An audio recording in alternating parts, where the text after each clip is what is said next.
जब धर्म आ जाएगा, स्वभाव बदलेगा, तो वो भी संत होता है, वही महापुरुष होता है, वही महान होता है, वही पूजनीय होता है। इसलिए जब तक धर्म, भगवान का धम्म शरण गच्छामि, धर्म के शरण में जाओ, उसको जानो, पहचानो, आचरण में लाओ। धर्म आएगा तो करुणा होगी, मैत्री होगी, प्रेम होगा। जो आज हम मैत्री समारोह में हैं हम लोग, अगर धर्म आ जाएगा तो उसके अंदर क्रोध निकल जाएगा, राग द्वेष निकल जाएगा। इसलिए हम सब लोगों को धर्म को जान करके, अभी देखिए सूरज सुबह उगता है तो कोई हाथ जोड़ता है, कोई पानी देता है, कोई उधर प्रार्थना करता है, और कोई अज्ञानता के बस उधर पेशाब भी कर देता होगा। लेकिन सूरज सबको एक समान समझता है, किसी के साथ कोई ऊर्जा कम नहीं करता, सबको वैसे ही ऊर्जा देता है। यानी कुदरत के, ईश्वर के बनाए नियम, उसमें कहीं भेदभाव नहीं है। यही धर्म है। इसको जितनी जल्दी समझेंगे लोग तो अपने आचरण में उतारेंगे तो दुख नहीं है।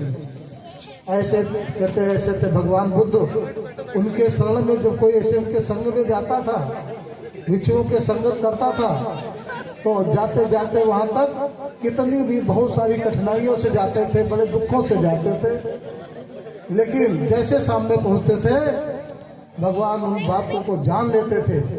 अपने चित्त के द्वारा पलक मारते ही धर्म के, उनके अंदर करुणा, मैत्री, जो प्रेम था, ये 5 शीलों का जो पालन था, उस पालन के कारण वो साक्षात्कार जानकार थे, तो देख लेते थे, उसको वैसा ही बताते थे और वो सुखी हो जाता था।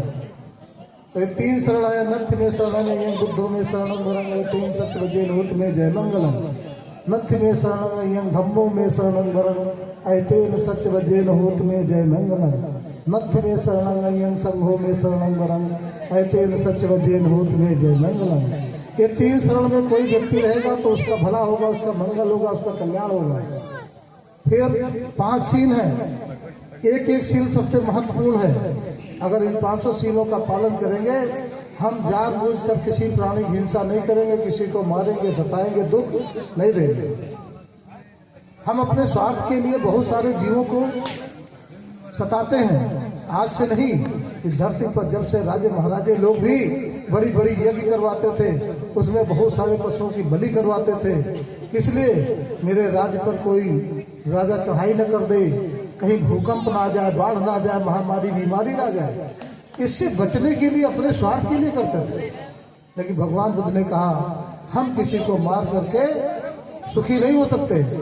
हम किसी का जीवन ले सकते हैं, लेकिन दोबारा उसको जीवित कर सकते हैं? नहीं कर सकते। इसलिए हम मारने का अधिकार नहीं है। फिर कहा, बिना दिए किसी चीज नहीं छुएंगे। अधीन न दाना, यानी बिना दिए लेंगे नहीं, मांगेंगे।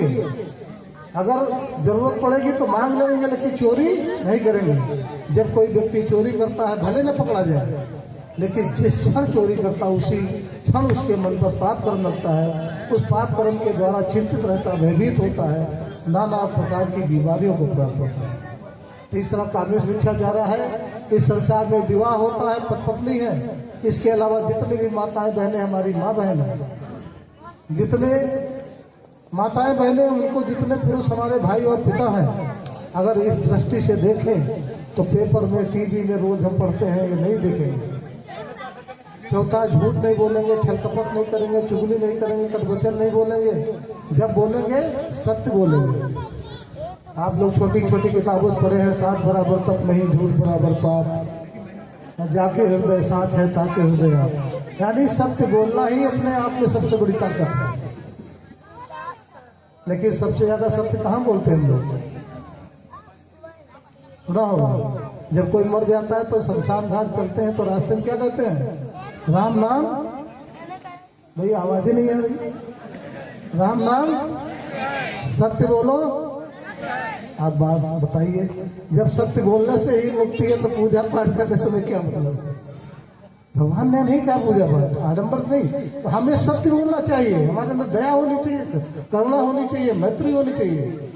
ये शील सदाचार सिखाता है। जब आपके अंदर सत्य होगा, लेकिन हम लोग पूजा रहते हैं, व्रत रहते हैं, उपवास रहते हैं, आज ये नहीं खाएंगे, कल वो नहीं खाएंगे, अगर कोई मिलने वाला घर पे आ गया, बेटा का पिताजी कहते बेटा देखो दरवाजे कौन आया, कहीं मेरे रामू चाचा है, अब मिलना नहीं चाहते तो क्या करेंगे, बता दो पापा घर में नहीं है।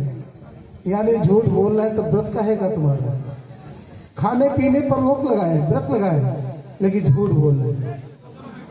इसलिए हमें हमेशा याद रखना चाहिए कि हमें इन पांचवा है शराब बीड़ी गांजा नशा पत्ती का सेवन नहीं करेंगे। अभी यहाँ बहुत सारे लोग कहते होंगे, हम जानते भी हैं, अरे गुरुजी कह रहे हैं ये कोई मसाला वसाला कोई नशा थोड़ी है, कोई हम चरस थोड़ी पीते हैं, गांजा थोड़ी पीते हैं, बड़ा नशा नहीं करते। अरे बीड़ी गांजा ये छोटा छोटा जो नशा भी, ये भी बहुत पाप कर्म है। किसी के पास 4 पुड़िया मसाला पड़ा हो या बीड़ी हो, तो खेत पर काम करने जा रहा हो और रास्ते में कोई परम मित्र मिल जाए, भाई बिहारी भैया एक बीड़ी हमको पिया दो। अब कहते हैं हमको मन में सोच रहे हैं पूरा दिन तो खेत में रहना पड़ेगा, वहां तो मिलेगी नहीं, तो धीरे से हाथ डालेंगे, हाथ डाल करके जेब में निकाल लेंगे। क्या बताएं भैया, रामू भैया एक कोई बीड़ी सवाद पुड़िया पूरी मसाला घर ही बोल दिया है परम मित्र, लेकिन कौन झूठ बुला रहा है, आपको नशा बुला रहा है। इसलिए भगवान बुद्ध ने एक एक चीज को अपने तर्क पर कसौटी पर कस के देखा, ये हमें पाप कर्म कराता है। इसलिए मुझे छोटे से छोटा भी नशा पाप कर्म नहीं करना चाहिए। ये 5 सीलों का पालन करेंगे तो पहली मंजिल सील है, दूसरी मंजिल ध्यान, तीसरी प्रज्ञा पुष्ट की, चौथी मुक्त दान। सील धर्म पालन करे पाप रहे ना सुख, सदाचार से उबर लोक और परलोक। यानी इन 5 सीलों का पालन करेंगे तो आपका संसार में कोई भी किसी प्रकार कष्ट नहीं होगा। किसी पूजा करो ना करो, लेकिन ये आचरण में उतारो, यही धर्म है। इन सीलों का पालन करना ही धर्म है। इनका पालन करोगे तो निश्चित रूप से आपके अंदर करुणा, मैत्री, प्रेम, और जब इनका कोई पालन करता है तो भगवान बुद्ध मंगल सूत्र में कहते हैं, पुट्ठस्य लोक धम्मे ही चित्तंग यस्य कंपत अशोकं विरजं खेमं हेतं मंगल भक्तमं। यानी इन सीलों का पालन करोगे तो इस काया रूपी शरीर के अंदर मनुष्य जीवन में बहुत सारी व्याधियां आएंगी, बहुत सारे दुख आएंगे, लेकिन आप विचलित नहीं होंगे, कभी भयभीत नहीं होंगे, क्योंकि आपने सील का पालन किया है, धर्म को आचरण में पालन किया है। तो कहते हैं अशोकं विरजं खेमं हेतं मंगल मुक्तमं। वो व्यक्ति कभी शोक नहीं करता, कभी भयभीत नहीं होता। घर के अंदर बहुत बड़ी घटना घट गई, बाहर निकलते पूछा सुना, भाई तुम्हारी माता जी खत्म हो गई, अरे हाँ वो समय आ गया उनका खत्म। और जो लोग दाही सील का पालन करते तो उनके अंदर छोटी छोटी बातों पर वो टूट जाते हैं। छोटी किसी घटना घटने कहा सुनी हुई तो कोई फांसी लगा लेता है, कोई जहर खा लेता है, यानी उसके अंदर धैर्य नहीं, ताकत नहीं है। इसलिए भगवान भी कहते हैं ये अशोकं विरजं खेमं हेतं मंगल मुक्तमं। इन सीलों का पालन करेंगे तो इस काया रूपी शरीर के अंदर आपका चित्त बड़ा मजबूत रहेगा, ये आपके अंदर धैर्य भी रहेगा, आपके अंदर साहस भी रहेगा। बड़े से बड़े व्याधियां आएंगी लेकिन आप कभी विचलित नहीं होंगे, आपका हमेशा मंगल होगा, कल्याण होगा। भगवान बुद्ध जैसे हम सब लोग कहते हैं मंगल मैत्री को मना भी रहे हैं, लेकिन मंगल मैत्री जब हमारे अंदर मंगल मैत्री हम दूसरे प्राणियों के प्रति होगी तब ना। करणी मैत्री सूत्र में भगवान बुद्ध कहते हैं एक प्राण भूत से पसावत था और आनंद वैसा भी गावा ये महानता व मध्यम और रस करू तूला दिखा व दिखा ये चूरे वसंत दूरे भूता व समावेशी सभ्य सत्ता भवन सुदत्ता। यानी भगवान बुद्ध को करुणा का सागर ऐसे नहीं कहते हैं, उनके अंदर इतनी करुणा थी। इस पृथ्वी पर, इस धरती पर जितने जीव हैं, कीट पतंगा, जल थल नभ में जितने प्राणी हैं, सभ्य सत्ता भवन सुदत्ता। जो 2 पैर वाले हैं, 4 पैर वाले हैं, बिना पैर वाले हैं, जन्म लिए हैं या लेने वाले हैं, सभ्य सत्ता सबकी प्रति करुणा मैत्री थी। और हम लोगों के अंदर क्या है, कहते तो बहुत कुछ है। अभी एक हाथ का सांप निकल पड़े तो इसमें लोग क्या कहेंगे, जाने न पावे, घूम घाम के उसको मार देंगे। घर में निकल जाए तो खोद के निकाल के मारेंगे। तो कहाँ हमारी मैत्री है, कहाँ हमारी दया है, कहाँ करुणा है? इसलिए हम जिसको जीवित नहीं कर सकते तो मारने का भी अधिकार नहीं है। इसलिए हमेशा जो है ध्यान में रखना चाहिए, हमारे जितने भी संसार में प्राणी हैं, छोटे हैं बड़े हैं जो दिखाई देते हैं, इतनी मैत्री करने वाला व्यक्ति जब भगवान बुद्ध कभी एकांतवास करते, भिक्षुओं में थोड़ी घास नहीं होती तो जंगल चले जाते थे और बड़े घनघोर जंगल में ध्यान करते। जिनसे हम डरते हैं वही शेर, बाघ, भालू, चीता, हाथी, बंदर, ये सब उनकी सहायता करते, मदद करते। बंदर फल फूल ला के देता, खिलाता, हाथी आता पानी भर के लाता, बाघ शेर उनकी रखवाली करते कि कोई व्यक्ति इधर से न निकल जाए, भगवान बुद्ध के ध्यान में कोई विघ्न ना आ जाए। देखिए, हम जिनसे डरते हैं, भयभीत होते हैं, वही मेरे मित्र बन जाते हैं। फिर भगवान बुद्ध कहते हैं, खंती चा सोस्ता समना नक्ष दर्शनम काले धम्म सा कच्छा हेतम मंगल मुक्तम। अपने आप में शांति लाना ये परम सुख है। जितनी बड़ी शांति होगी उतना सुख होगा, जितना क्रोध होगा उतना दुख होगा। इसलिए कहते हैं अपने आप में शांति लाना परम सुख है। श्रमणों का दर्शन करना ये उत्तम मंगल है। हम लोग आए, जैसे अभी पंसील दिया, आप लोग ग्रहण किया, हम चोरी नहीं करेंगे, झूठ नहीं बोलेंगे, व्यभिचार नहीं करेंगे, नशा नहीं करेंगे, लेकिन ये कहेंगे। लेकिन हम लोग जब यहाँ चले जाएंगे तो फिर मन में वही कहीं निकलेंगे तो फिर शुरू कर, ये स्वभाव है, गुण है। लेकिन जब किसी अभी जैसे चौराहे पर कहीं मिल गए और आपने मन में कोई विकार जागा, किसी बहन को भी देख करके विकार उसके ऊपर जागा, लेकिन याद किया कि गुरु जी ने बताया था तो पाप कर्म है। जैसे मन में भी अपन याद किया, मन में भी दर्शन किया गुरु जी का, तो उस समय आपके मन में वही व्रत लग जाएगी, आप रुकेंगे, ये तो गलत काम है, तो पाप कर्म है। तो दर्शन मात्र से भी पाप कर्म से बच जाएंगे। इसलिए का श्रमणों का दर्शन करना उत्तम मंगल है। काले धम्म सा कच्छा एकम मंगल उत्तम। और समय समय पर, जैसे आज मंगल मैत्री के समय पर आप लोग धर्म की चर्चा सुन रहे हैं, आज सुनेंगे कल भूल जाएंगे, लेकिन जब बार बार सुनेंगे, समय समय पर सुनेंगे तो एक दिन उस पर चलना भी शुरू करेंगे। जब चलना शुरू करेंगे तो आपका कल्याण हो जाएगा, आपका मंगल हो जाएगा, आपका जीवन सुधर जाएगा। और जो भी होता है ये सब मेरे जीवन का अच्छा ही होता है। हमारे पास चाहे कठिनाई आए तब भी अच्छा है, हमारे खुशी मिलती है वो भी हमारे लिए अच्छा है। जो भी कठिनाई, जो भी दिक्कत परेशानी आती है, कुछ नया सीखने के लिए आती है। ये मेरे कर्मों का फल किसी कोई देता नहीं है, मैं जो करता हूँ वही मिलता है।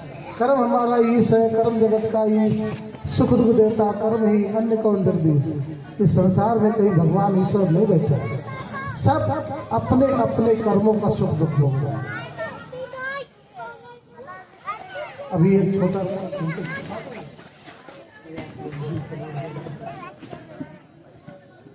छोटा सा दृष्टांत सुनाते हैं, हमको सुनना है।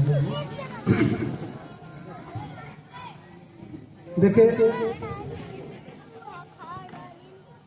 भगवान बुद्ध मंगल सूत्र का एक सूत्र बता के कह रहा हूँ। भगवान बुद्ध कहते हैं, माता पितु पट्ठाना पुत्र दार संगो ना कुलाचा कमनता ये तक मंगल उत्तम।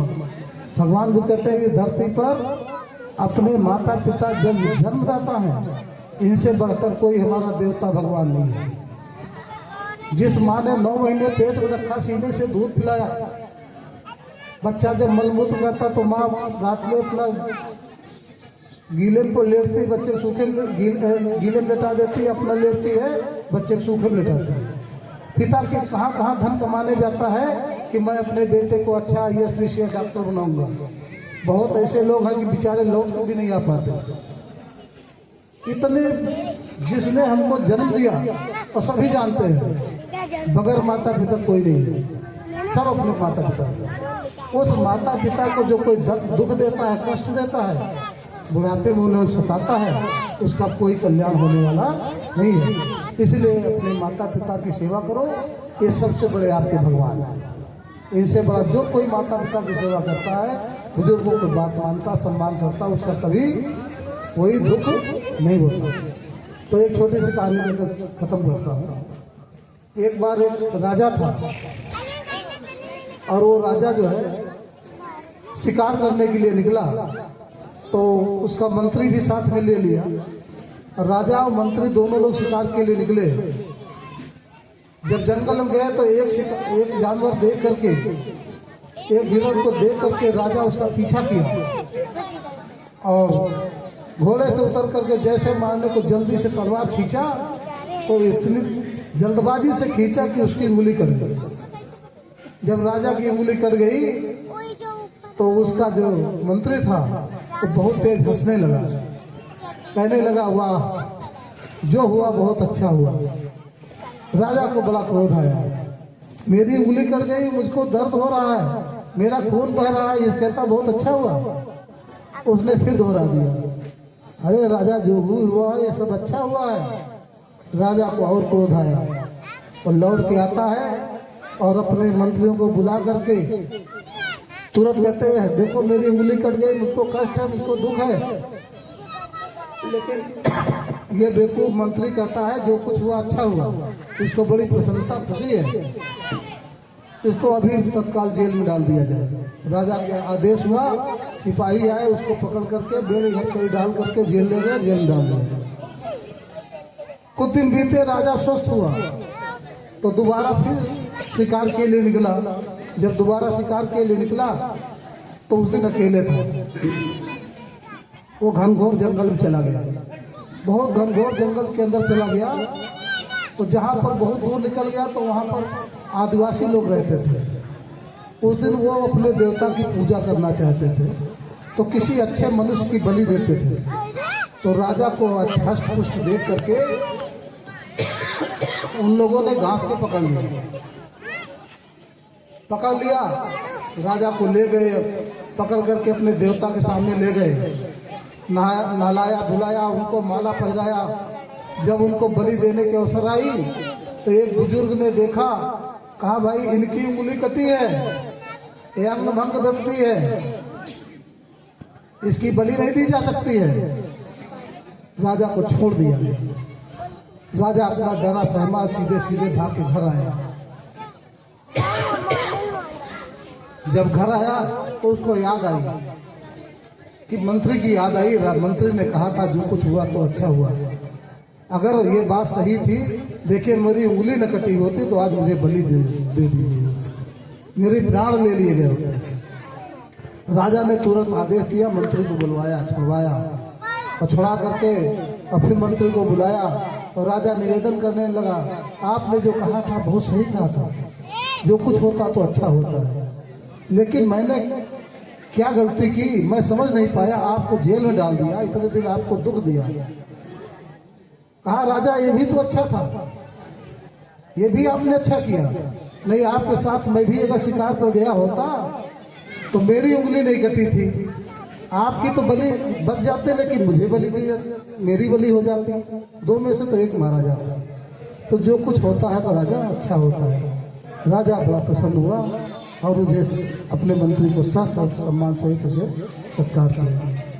मैं मंत्री जी को भी सुनना चाहता हूँ। दो लोग बैठे, मैं पूरा हिस्सा अकेले नहीं लेना चाहता, बचेगा तो मैं फिर बोलूँगा। बहुत सब मंगलम रखन तो सब देवता सब उत्थान धम्मन कल्याण भावे न सदा सोती भवन्ते सभी वजंतु सब रोग माते एवं तंत्राय सुखी हो दीर्घायु आप सुख साधु साधु साधु।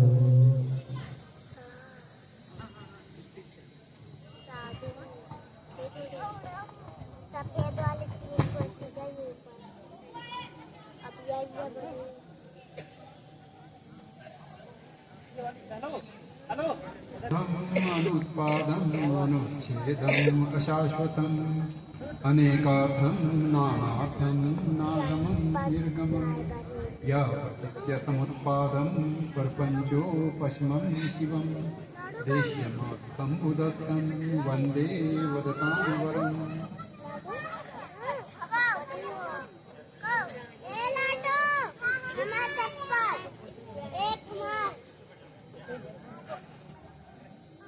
बौद्ध धर्म के प्रवर्तन करता श्री भगवान बुद्ध को नमन करने के पश्चात आज के इस मानव मैत्री संगोष्ठी में उपस्थित हमारे संघ भिक्षुगण, मंच पर आसीन संघ भिक्षुगण और हमारे माननीय गण और हमारे अतिथिगण और हमारे जितने भी भाइयों और बहनों सब यहाँ पर उपस्थित हैं, आप सबको मैं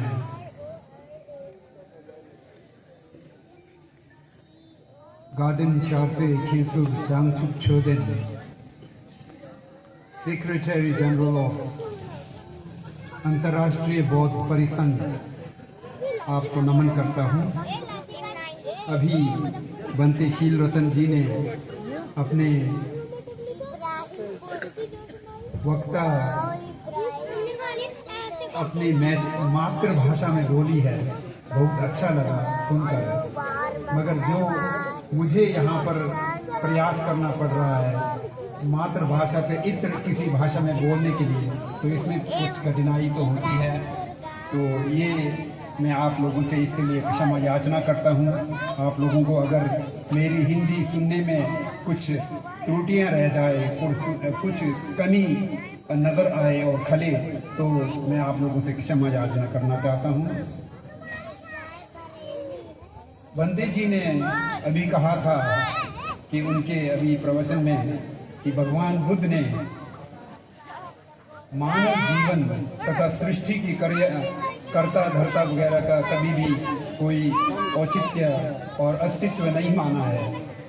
तो उसी विषय को मैं आगे ले जाना चाहता हूँ।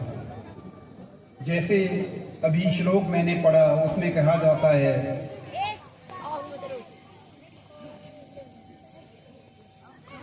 प्रतीत्य समुत्पादम।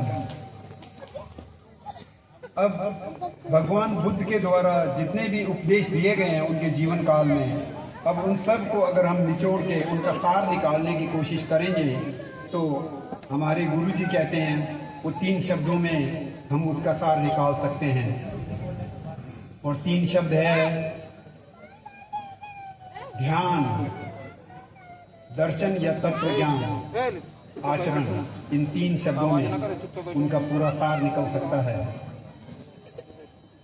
आचरण के आधार पर हम कह सकते हैं भगवान बुद्ध के जितने भी उपदेश हैं और उनके जो वाणी है उनका सार निकालेंगे तो होता है अहिंसा। हर इंसान जो भगवान बुद्ध का अनुयायी हो वो अहिंसा को अपने जीवन में उतारें और अहिंसा के मार्ग पर चलें, ये उसका आचरण होना चाहिए। ये भगवान बुद्ध के पूरे वाणियों का एक सार है। और दूसरी बात, दर्शन और तत्व ज्ञान की बात करें तो दर्शन और तत्व ज्ञान की दृष्टि में हम कह सकते हैं प्रतीत्य समुत्पाद जो है भगवान बुद्ध का सूक्ष्मतम दृष्टिकोण और सूक्ष्मतम दर्शन ज्ञान है। उससे हम कहीं इधर उधर नहीं जा सकते। और ध्यान के क्षेत्र में पवित्र ध्यान, जो किसी भी प्रकार के अपवित्रता से अछूत और किसी भी प्रकार के अपवित्रता से स्वतंत्र हो, ऐसा ध्यान होना चाहिए। तो यहाँ पर हम थोड़ा विस्तार में जानने की कोशिश करेंगे कि ये प्रतीत्य समुत्पाद है क्या चीज। वैसे तो प्रतीत्य समुत्पाद का गहन अध्ययन करें तो इसका बहुत ही गहरा एक अर्थ निकलता है, मगर आमतौर पर हम कहते हैं द्वादश प्रतीत्य समुत्पाद। द्वादश प्रतीत्य समुत्पाद होता है 12 प्रतीत्य समुत्पाद के अंग। और इसे अनुलोम और विलोम में दो श्रेणी में बांटकर अगर हम इसका गणना करेंगे तो ये 24 हो जाता है। कुछ अशोक चक्रों में 24 अंग होते हैं। इसका मतलब भी यही होता है कि अनुलोम और विलोम को मिलाकर 24 प्रसिद्ध समुत्पाद का अंग होता है। अब भगवान बुद्ध के अनुसार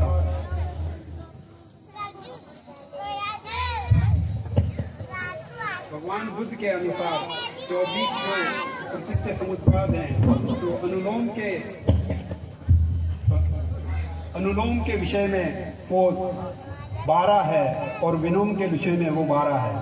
आमतौर पर हम 12 जो अनुलोम प्रसिद्ध समुत्पाद हैं उसका ही वर्णन करते हैं और उसको ही समझने की कोशिश करते हैं।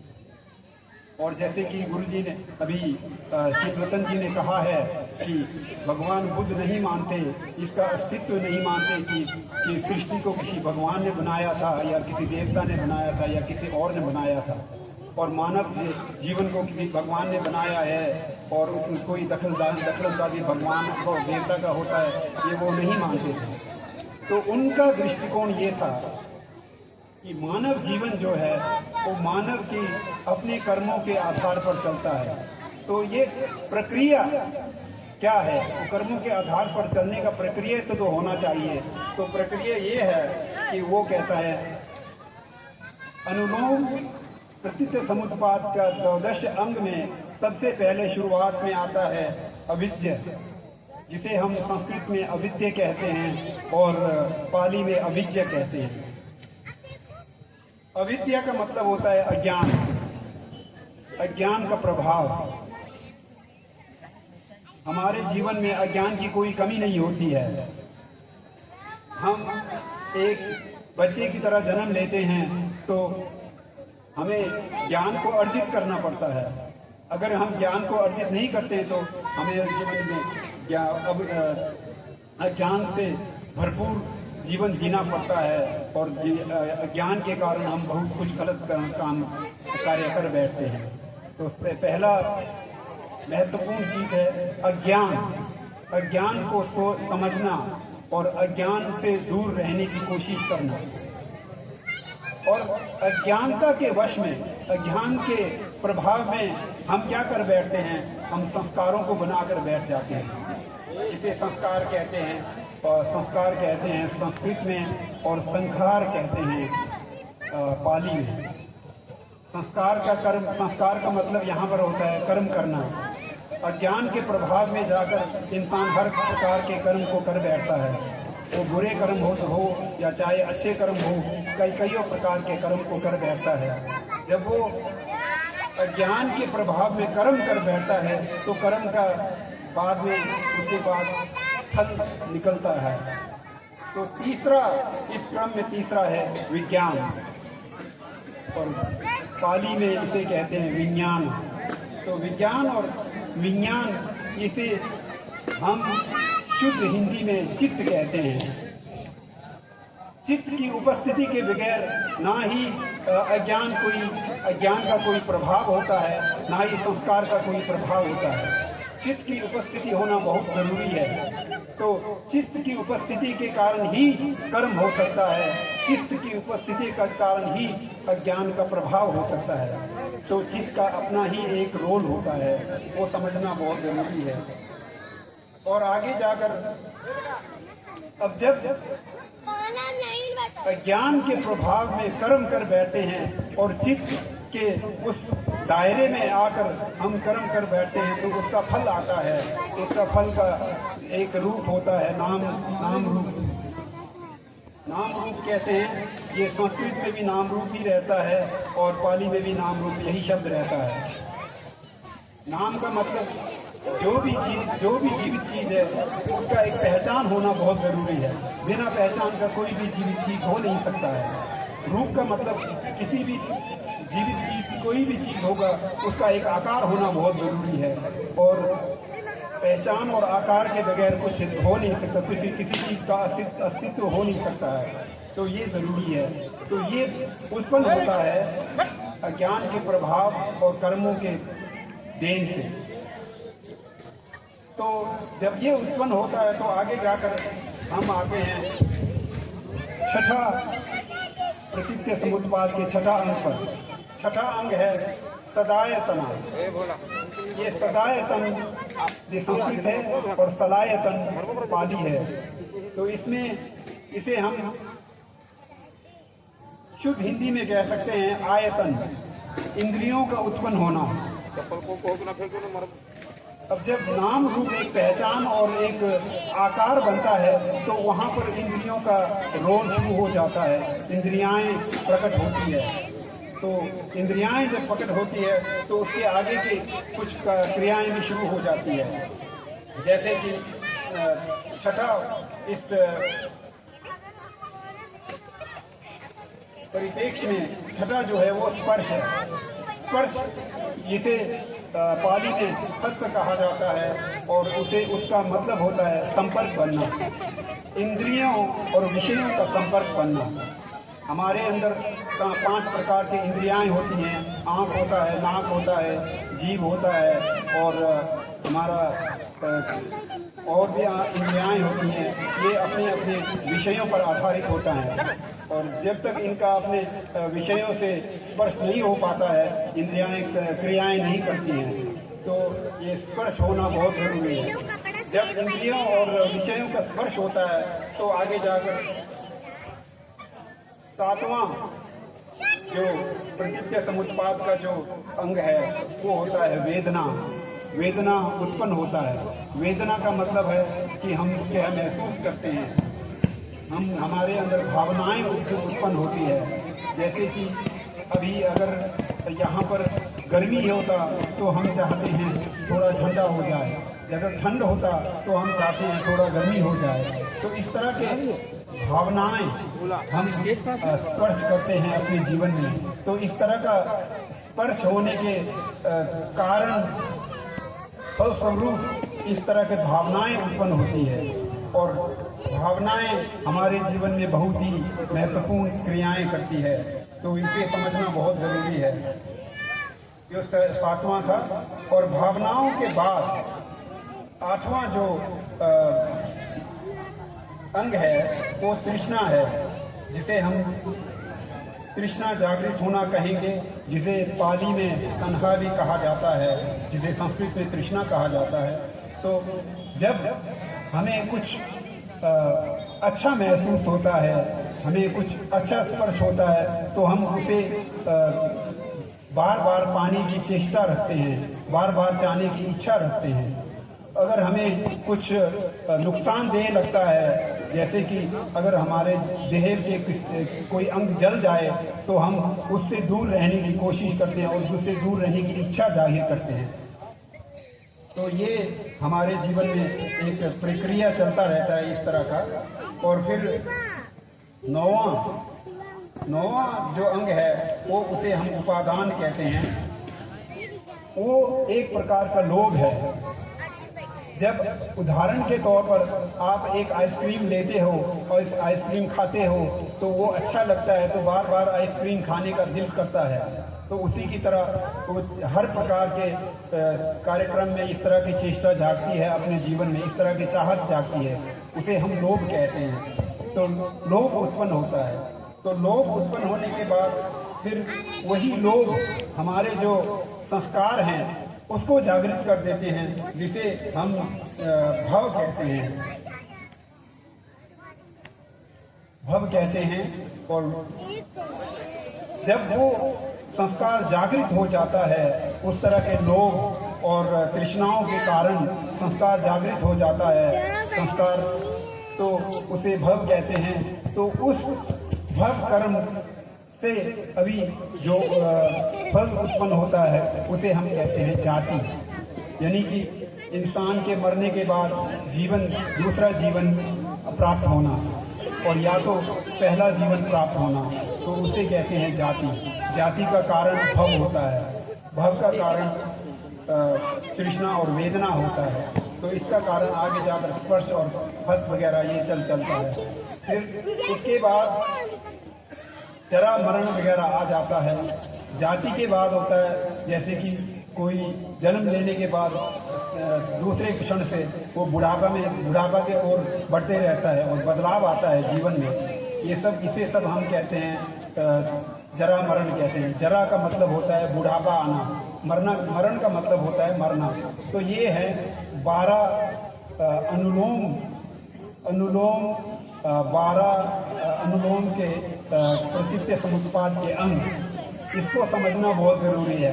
भगवान बुद्ध ने पूरे जो मानव जीवन है, पूरे जो जीवन चक्र है, उसके बारे में ये प्रकृति समुत्पाद का जो सिद्धांत दिया है, ये किसी भी दूसरे धर्म में उपलब्ध नहीं होता है। ये बौद्धों की एक शिक्षा है, जो बौद्धों की विशेषता है। इसे समझना बहुत जरूरी है। अगर इस पर स्मरण करते हैं तो अपने जीवन के अंदर भी हम झांक कर देख सकते हैं, अपने जीवन को भी हम अच्छी तरह से समझ सकते हैं। तो अगर मैं उम्मीद करता हूं कि आप सब इस विषय पर थोड़ा ध्यान देकर अपने जीवन में कुछ समझने की कोशिश करेंगे, तो ये आप लोगों को काफ़ी लाभ पहुंचाएगा अपने जीवन में। तो मैं यहीं पर विराम देना चाहता हूँ। वैसे जो कुछ व्यावहारिक बातें थे वो तो बंदे शील रतन जी ने बहुत ही अच्छी तरह से आप लोगों को समझा दिया। मैंने थोड़ी बहुत तत्व ज्ञान के बारे में समझाने की कोशिश की। उम्मीद है कि इससे आप लोगों को कुछ फायदा मिला होगा। शुक्रिया। लोग ताली नहीं जाएंगे, क्योंकि जब धनदेशना होते सभी लोग कहते हैं साधु साधु साधु।